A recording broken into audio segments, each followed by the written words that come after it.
gye buvuddeko kkooti ewozesa abalyake n'abakenuzi yatandika okuwulira omusango gw'okusangibwa n'ebintu ebiteeberezebwa okubeera ebya gavumenti egyagulwa ku minisita w'ensonga z'e Goretti Kitutu nga kigambibwa nti yezza amabaati agali galina okuganyulwamu abantu b'e Karamoja.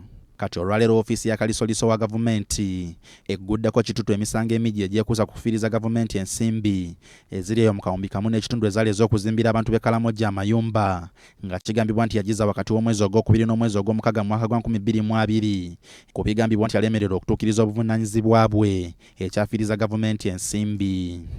Tresa Tuhire eyali akolanga akulira ebyensimbi mu ofiisi ya Ssaabaminisita Geoffrey Seremba ne Deogracius Masagazi nga nabo baali bakulira ekitongole eky'ebyenkulaakulana mu ofiisi ya Ssaabaminisita beesuulirayo gwannagamba nga bakola omulimu gwabwe ekyaviirako okubulankanyizibwa kw'ensimbi zino era nabo baakuvunaanibwa.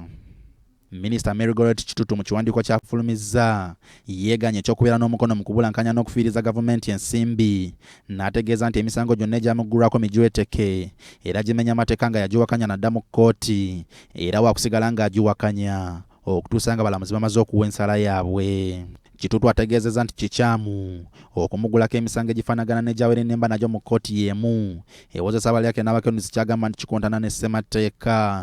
Ono era yemulugunyiza ku ngeri abasirikale okuva mu ofiisi ya kalisoliso wa gavumenti gye bayazaamu amaka ge n'ekigendererwa eky'okuzuula obujulizi kyagamba nti kikontana ne ssemateeka. Ssemateeka wa ofiisi ya kalisoliso wa gavumenti obuyinza okukwata n'okuvuna n'omuntu yenna emisango egyekuusa ku buli bw'enguzi nga yeetengeredde ewatali kusooka kukolagana na ofiisi ya ssaabawabi wa gavumenti. Sulaiman Sebuggwawo, Bibi Fina. Kakati abakulira amasomero